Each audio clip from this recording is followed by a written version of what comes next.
So a little while ago, I did the Galaxy Tab S9 Ultra versus the iPad Pro M4 in a speed test comparison. A lot of people were talking about their differences and how they think the Samsung is a more productivity-oriented device. It's a little bit better because of DeX, and iPad OS is limiting the, software. And honestly, I've been using both of these side by side.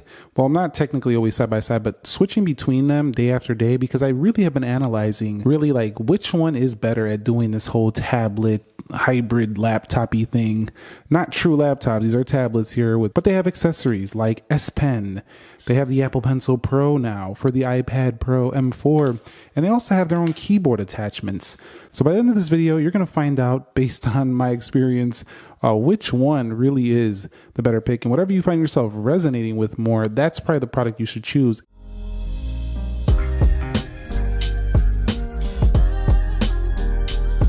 Let's start with the key specs of the Galaxy Tab S9 Ultra. This gorgeous OLED display is a 14.6-inch panel. The size of this thing is absolutely massive too, but very, very thin. It also is a Snapdragon 8 Gen 2 on here. So if you're expecting the highest spec, this one doesn't have it. This is last year's, but it's still pretty good. It's still very fast and accomplishes everything I need to do. 12 gigabytes of RAM on this model. This is the 512 gig that I have right here. But if you want a little bit more storage, you can go ahead and pick up a 1 terabyte. That'll go to 16 gigs of RAM. There's also inside of here a 11,200 milliamp hour battery, which is kind of huge. And then you can charge this at 45 watts. We do have a dual camera setup over here, and I actually took this out. Surprisingly, I took this out to take some photos, and I wasn't super impressed. 13 megapixel main wide, and we have an 8 megapixel ultra wide. The front facing cameras are very good. On this camera right here, those are dual 12 megapixels. One is an ultra wide for video chat. You can go ultra wide or just go standard wide. So those are the key specs that matter. And of course, the S Pen on the back comes included within the box of the Tab. So Tab S9 Ultra giving you that S Pen. Most of the Galaxy Tabs give you an S Pen. So on the iPad Pro 13-inch OLED, the key specs that matter here are a 13-inch. This is a tandem OLED, so it's two OLED displays stacked on top of each other. It gets incredibly bright, brighter than this one at 1000 nits. It's actually just a higher resolution overall. And we do have 8 gigs of RAM. Unless you go to 1 terabyte, then you get 16 gigs of RAM, which doubles up the RAM, which is huge if you really are going to be pushing this to that demanding level. Unless you are going to do that, I would never spring that much cash for this. This does have a 10,290 milliamp hour battery, so it's not as big as the one in the Tab S9 Ultra, but it's also not as big as a tablet. It's the biggest one they make, but it's a 13-inch. We do have a single 12 megapixel camera, and I haven't really honestly cared that they got rid of the ultra wide so far. Some people are not going to like that though, because the prior edition did have the ultra wide. This camera on the front though, just like the Tab S9 Ultra, can get super wide. You could back this thing way out. So both of these similar in the sense that you can go really wide on those cameras. This one is also a little bit lighter, but we'll talk about that next in this like design build quality section. So let's talk about the body and build. Well, what's really neat to note about the Tab S9 Ultra is this thing does have an IP rating, IP68 to be exact. Now that's quite nice because not all products get that, especially in the tablet land. Most manufacturers aren't paying for the IP testing and all that.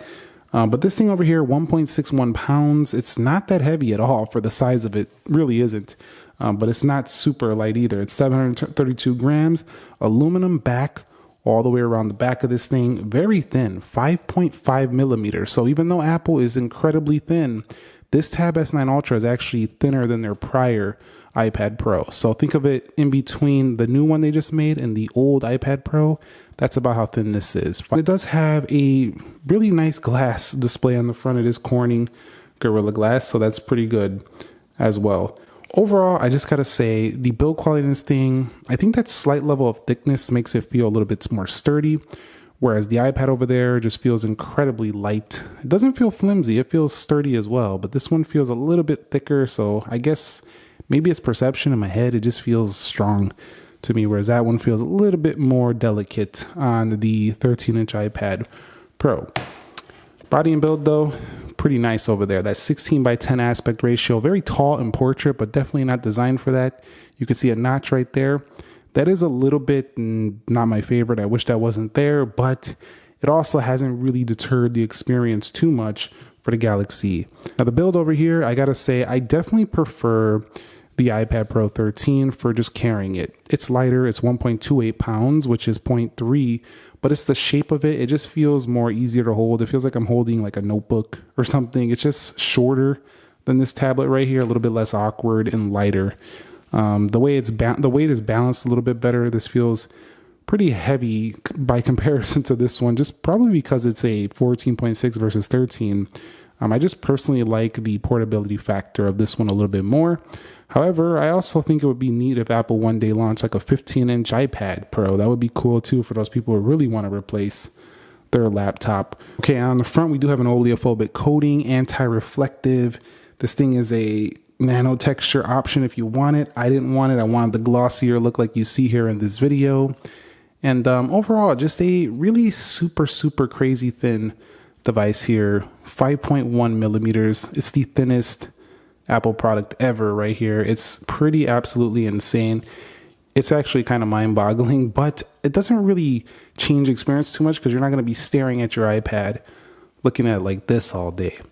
But overall, yeah, build quality strong here. Just feels a little bit more delicate than the previous model just because it's thinner and lighter. So I've been watching myself, not getting too rough with that product. It kind of worries me a little bit. So I definitely take good care of that one over there. But build quality wise, they're both pretty close, but the Samsung feels a little bit more sturdy, probably due to its thicker, nature. When it comes to their price points, the Samsung can often be found on deals. Like there it is, Galaxy Shop right there.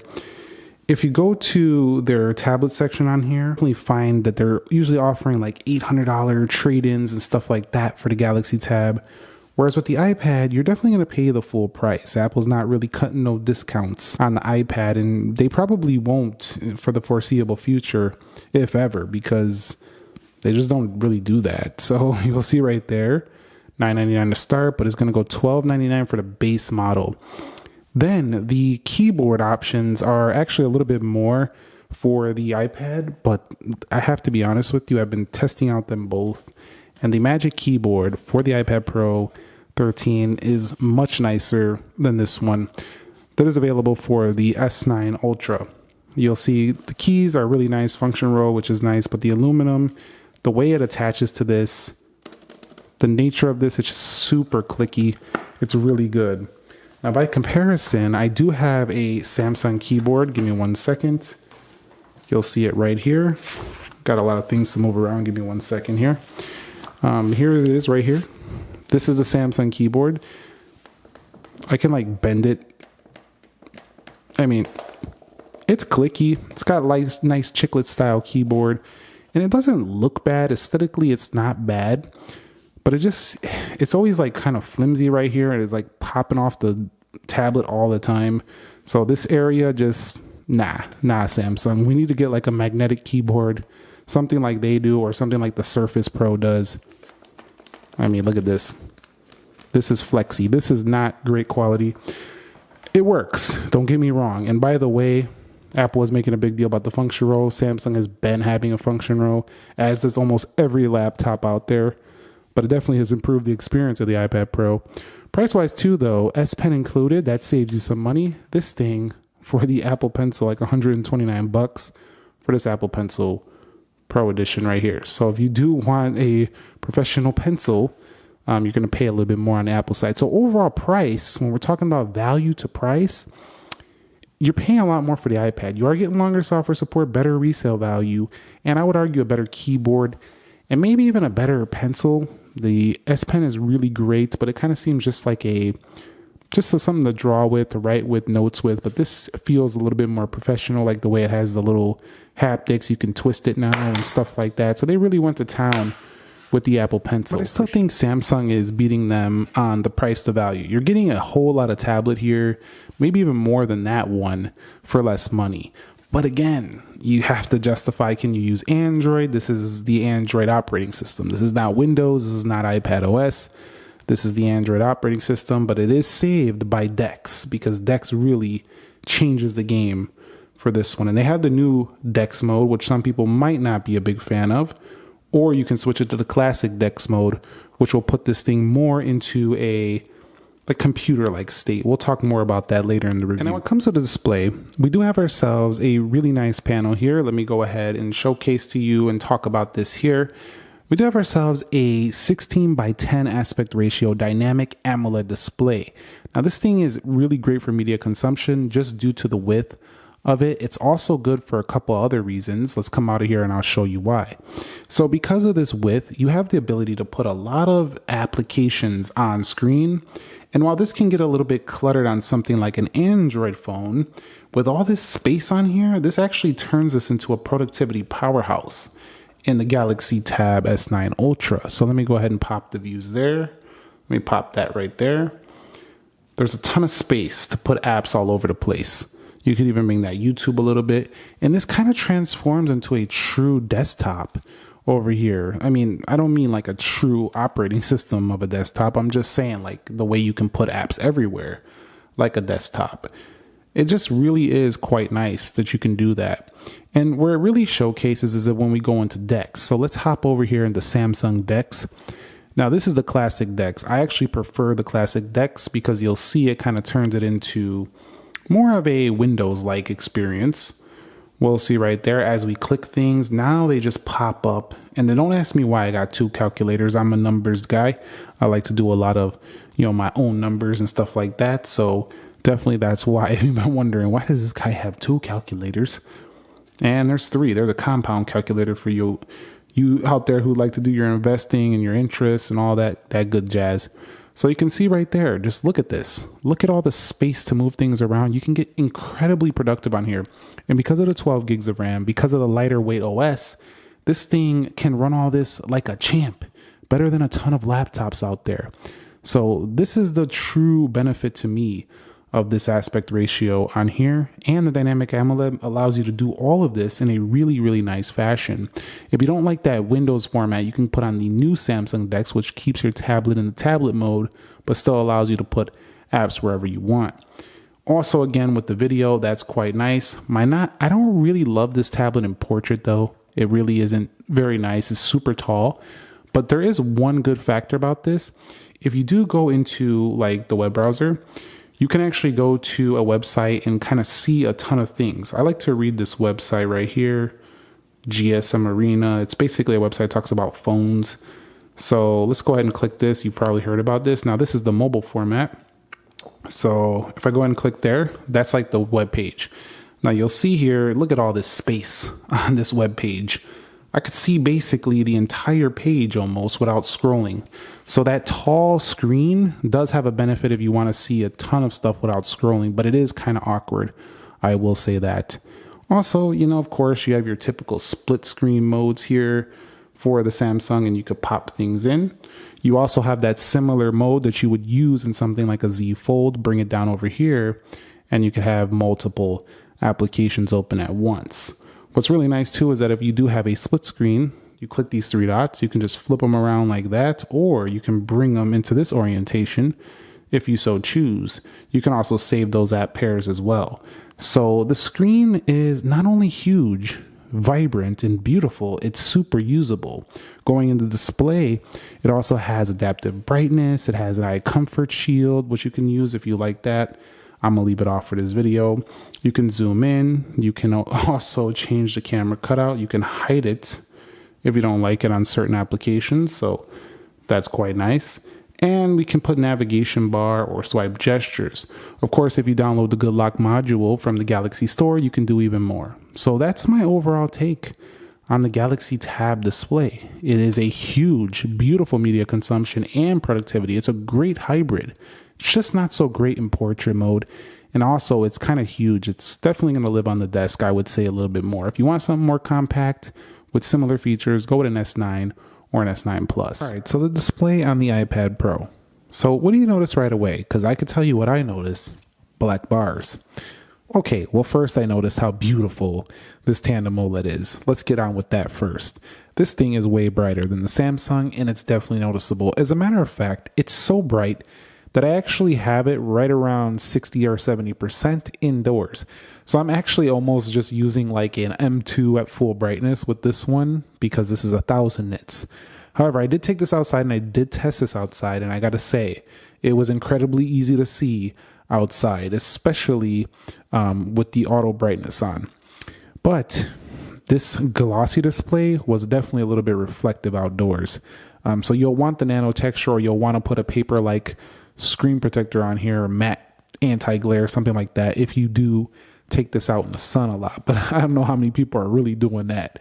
I have almost never seen, you know what, actually, I don't think I've ever seen a single person in my life with an iPad outside. I don't even remember. I mean, I've seen them at coffee shops. I've seen them at, certain places, like where just certain like public indoor places, but not like outside. So like, I mean, I'm mentioning what the brightness is, but I just haven't seen it. Have you? Let me know down below if you've ever seen it. I did take it outside to test it just for testing purposes though. It was pretty good.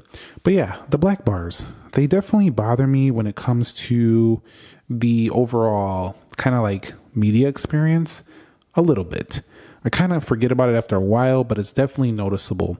However, the trade-off is that on the iPad Pro's display here is definitely nice to have this taller, or this 4:3 aspect ratio here. When doing things in this orientation, it feels much more natural, much nicer than on this product over here on the S9. So I think using this in two different orientations is actually better on the iPad Pro.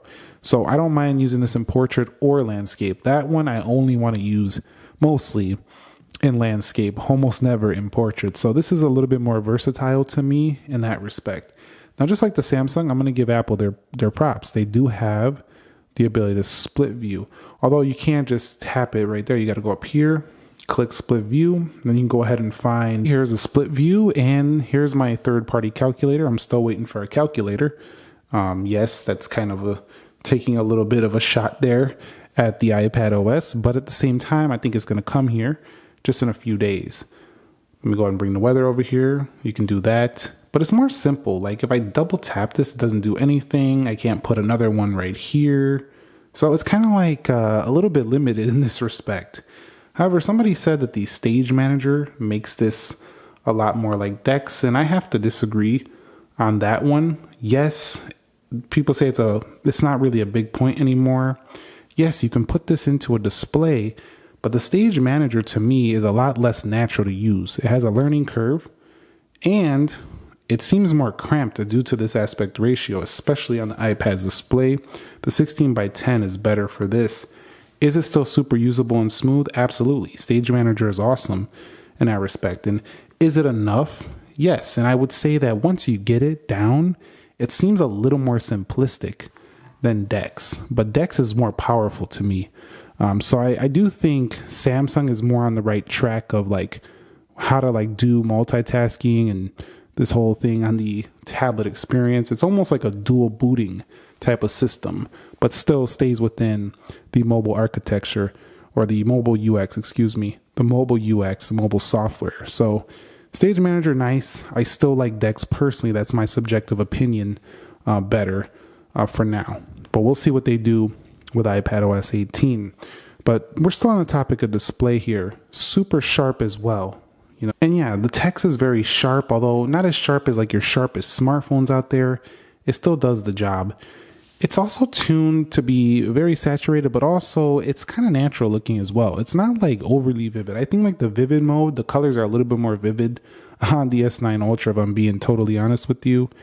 But this one's super smooth, and a lot of the applications look really nice, but some of them don't look properly optimized, like Instagram, for example. But overall, they're still quite nice. They really are. Overall, most of the applications on the iPad. And there's a lot of like pro apps that you can't find over there. But yeah, display 4:3. Super beautiful, super vivid, tandem OLED, nice. It's pretty close, I would say, overall. It's just this one's a little bit brighter and definitely seems like a newer technology. So if I had to pick one just for display, I would pick the iPad Pro. All right, so let's talk about the software. Both of these, let me just get this out of the way. Both of these kind of feel like big Galaxy phone, big iPhone. Let me just make that statement right away. That's kind of how they feel until you start playing with Dex and Stage Manager. At the same time, the iPad can do things the iPhone can't do, which I wish the iPhone could do, which is like split screen mode. The Samsung tablet, though, and the phone are almost the same. They can do the same things except for like Dex. And you get more space on the Samsung tablet. So I would say these two products and software, while very different, they kind of do similar functions. However, the Android software doesn't feel as polished. It doesn't feel like developers are like focusing all their efforts on tablet-based apps. So a lot of things just kind of feel like blown up mobile stuff that you would find on your phone. Whereas I feel like there's more dedicated iPad apps, and you've probably heard about these before, like Procreate and Final Cut. You've probably heard this said multiple times, but it's kind of a fact. It's a factual thing. It's not even kind of, it is a fact.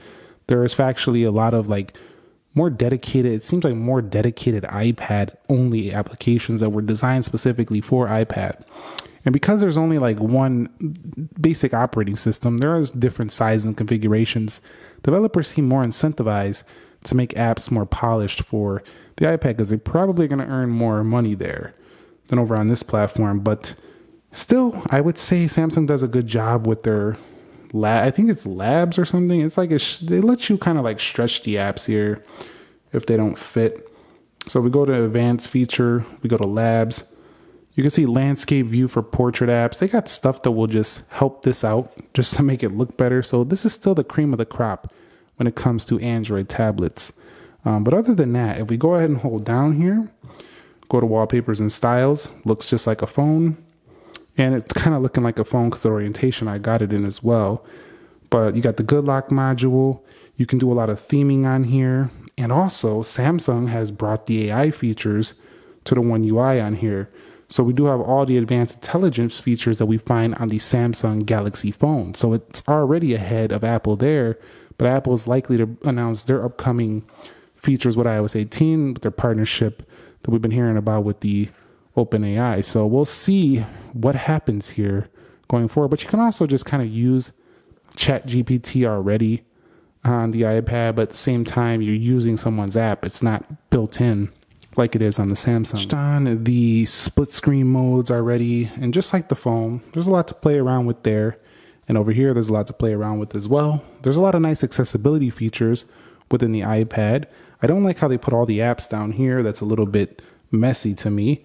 But at the same time, we go over here to accessibility. You do have a lot to play around with, including the ability to change contrast and display settings. You can actually change color filters. You can do a lot of things in here, physical and motor. We have hearing device accessibility, speech. There's just a lot going on there. I think iPad still wins there. You got quite a few here, but just not as in depth as the accessibility modes over here on the right. But where Samsung is really strong is in their advanced features section. They got the side button. You could change motions and gestures, S Pen. There's a whole suite of features for the S Pen. There's also some features for the Apple Pencil as well. So in the Apple Pencil, you'll have to use a dedicated application, whereas you can just kind of click over here on this little pen icon and you have Create Note. You have View All Notes, Smart Select. You can add things here as shortcuts to the pen. So you can get really in depth with the pen here. When actually writing with the pens though, let's go ahead and take a look at the pen software. So if I go ahead and click right here, hit Create Note, I'm just going to go ahead and draw a quick sketch here and we'll just kind of take a look. So you have the pen section. If we go to the inks, you have a lot of different variation things you can do here. Let me just go ahead and draw a quick little car here. I like to draw cars. Although I'm not like the best artist, I'm still just going to try my best here. So we'll go ahead and just draw a quick car there.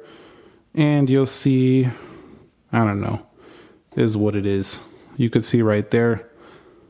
Let me go ahead and draw some rims, whatever. You could see there's a car right there. No issues really. You can really pull off some nice drawings. Now over here on let's go ahead and draw let's go ahead and draw a truck here. So we're going to go ahead and draw a truck. We'll go ahead and do this right here. And yeah, we're going to have to put some bigger wheels if we're going to make this a truck though.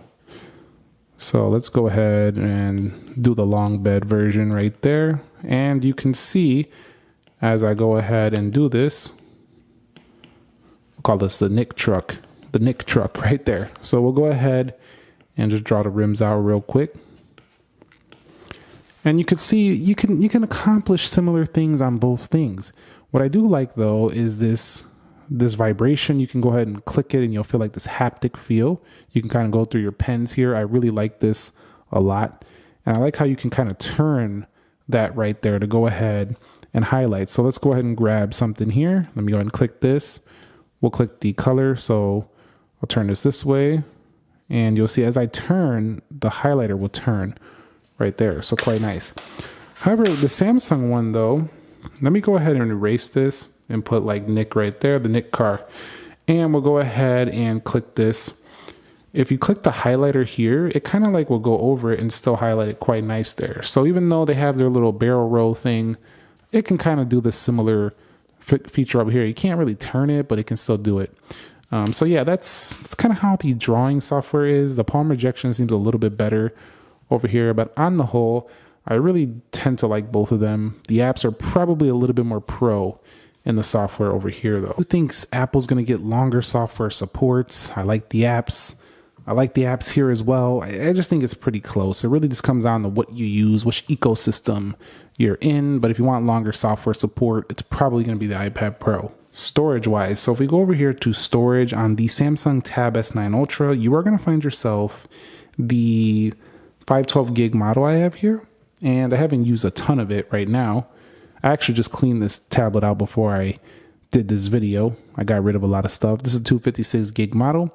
You'll usually get a deal where you'll get the same amount of storage for less money than the 256 gig. You'll get like 512 gig at a sale price usually on the Samsung. So you can put an SD card in here and expand the storage. You can also use that SD card slot to take the SD card from your camera, put it in there and start editing video. By the way, you also have support for things like LumaFusion on here, as well as some other editors as well. But LumaFusion is a nice one for the Galaxy Tab. Let's go over here. So you can do some pro editing, but it's like $30 there.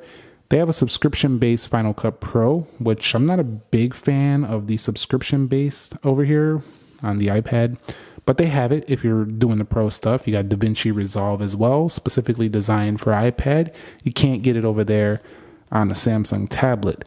So at the end of the day, I would say storage-wise, you know, definitely Samsung is going to give you more for the money usually. You're going to pay a lot more for the iPad, but the storage is very fast on the iPad, so that's good. It's also pretty quick on the Samsung. Now, when it comes to performance, we don't really got to talk super long about the performance on these two because we already did a speed test, so go check that out. Overall, my speed test really shows that the benchmarks are faster. By the way, I want to mention something really quick. I like how you can pull notification tray from basically any area. It's really quite neat and very smart. I like that. It's pretty efficient. My performance test showed the daily use. You won't really notice a difference on the Samsung, but you will notice when you start pushing it heavy on the iPad. It feels a little bit more powerful for sure, but honestly, for the way I use these, drawing, media consumption, some video editing, some photo editing, multitasking, these perform almost identical for day-to-day regular stuff like that. Go a little bit deeper, go a little bit more pro, go a little more heavy with it. The iPad will shine over this. That's why I'm excited to see where the S10 Ultra takes it. Maybe they'll go to the Snapdragon X Elite or something like that. So when it comes to the camera, let me go ahead and open this up. Let me flip it around. And let me just put this over here because that camera's all the way to the left. We'll click this. You can see just like Samsung of usual, we have the ability to change aspect ratios on the right there. We also have a timer right there, which is quite nice. And we have settings right there from the app. Now, this is a kind of a watered down version of the ones you'll find on the phones, but you have most of the features. It's just you're not going to find everything you'll find on like a Galaxy S24 Ultra, but why would you expect that? At least they're still throwing in pro video, single take, night mode, food modes. The problem is these cameras are just not at that level where I would use them for pro stuff. So I kind of find the pro stuff a little bit useless here. But if it's your only camera, it still does a pretty good job. I just think that in my experience, I just think that I would never use this as my main camera because the quality is not up to the same level as something like my phone. So, but I mean, I don't expect it to be. That's what I'm pointing out here. Ultra wide camera, very nice. Zooming in, also very nice. For a tablet camera, I'm still happy. I'm not mad with it at all. So don't take it like, oh, you're just complaining. No, I'm just saying I'm going to use my phone, the Galaxy phone, over this. For that, the front-facing cameras are really nice for video chat. Look how wide it goes. This is insane. Like you can get like so many people up in there. This thing is really, really excellent for video chat. I thought I was going to miss having that ultra-wide camera for my iPad Pro, but I have to state I actually haven't been missing it too much. I find myself only needing to take regular photos, but I do have to say the picture quality on the iPad Pro's main camera looks better to me. It looks a little sharper, a little bit better quality overall, and even though they don't have two, they have a really good main camera, so this is pretty strong. Also, this can do 4K at 60 here on the rear. Pretty nice. I believe that one is 4K 30 on the rear. Also, the front-facing camera looks excellent as well. So if we go into the photo mode, you can also back this thing out really wide, but just looks a little bit sharper to me than the Samsung. So if I had a choice between these and camera, I would pick the iPad. Now, when it comes to the battery life, both of these are very good. The Samsung has a huge battery, which makes it really one of the longest lasting Samsung products I've ever owned and used. But the iPad just has better battery life. I think it's just more efficient, especially when you're gaming, video, and web browsing. There's not a huge difference just in straight up video streaming. It's a little bit closer there, but once I start pushing it a lot and doing a lot of multitasking, I find the Tab S9 Ultra starts to eat that battery a little bit quicker to me than the iPad over here. So definitely battery wise, I would probably go with the iPad, but it's still like very good on the Samsung. So it's like, it's kind of a wash to me. The difference is about an hour, meaning the Samsung's about an hour less in my experience, but that's not a huge deal. Both of these are some of the strongest tablets out there in battery life. So when it comes to audio quality, the Samsung has speakers down there and speakers over here. It's a pretty darn loud tablet. And also this thing has a Dolby Atmos mode as well that can jack the audio up a little bit more and change the different types that you experience, like movie mode, music mode, voice mode. But I did have to say that the iPad blew me away. At the high level of volume, I'm not going to play it right now. It's 10 p.m. in my building. People are asleep, so I'm not going to play it right now. But the audio on this thing just booms on the iPad throughout these speakers. It's kind of funny how loud it is at first. I almost laughed and chuckled. So audio-wise, Samsung is loud, but it sounds better at the highs on the iPad. So I'd probably go with the iPad for straight volume. If you like to blast those speakers, it's the iPad here. So let's wrap it up with a few other things. Connectivity. Both have Wi-Fi 6E, both have Bluetooth 5.3. This has USB-C 3.2, and this has USB-C 4 Thunderbolt on the right. Technically, they can both kind of just plug into a USB-C to a monitor, so that's kind of all I did with them, and they both did a great job. Samsung automatically defaults straight into DeX, which turns this thing into basically a laptop desktop experience. This goes straight into like the stage manager, but you can also just use it in iPad mode to just kind of mirror it to the display. Both of them can get pretty productive. So they're both pretty decent and similar in the connectivity department. So the truth is the advantages of the Samsung really comes down to Samsung DeX to me and its 16:10 aspect ratio for multitasking. Those are the true advantages I experienced with this. The width of the display, because they're both kind of similar in having OLEDs. They're both big tablets, pricey tablets. They have a lot of similarities there, but the true advantages to me of this one is just the ability to put apps all over this super wide panel. It's a really nice experience. In addition, the Samsung DeX over here just changes the game. And a lot of people forego to mention this in some reviews, and that's really a shame because this is the game changer. If this wasn't on here, this would just be a massive Samsung tablet, and I probably wouldn't give it as much praise as I'm giving it in this video. But it really does make this a true productivity powerhouse. And I used to have the Surface as well, the Surface Pro 2-in-1. I actually been enjoying this more, but I kind of am interested in trying out that new Surface Pro 10 with Copilot PC. You also do have the advantage of micro SD card. Usually a cheaper price and an included pen in the box, but it doesn't come close in the benchmarks. So if you're looking for the benchmarks to be better, performance to be better, resale, you're not getting it here. But the iPad here, where does this truly shine? Well, first of all, iPads are iPads. What I mean by that, everybody knows what they are. Everybody knows how to use them. A lot of people love them. Some people don't care for them and they just use an iPhone, but their iPads are well known and they're easy to use. The true advantage here, though, is that this does have a way brighter screen. Take it out in the field, it's way brighter. It's also more powerful with the M4. In addition, a lot of the applications are better optimized, especially the iPad-only specific versions. More professional apps seem to be coming here, so this is a true advantage. It also has a true CPU of a PC, but again, we're still waiting on to see what Apple does with iPad OS.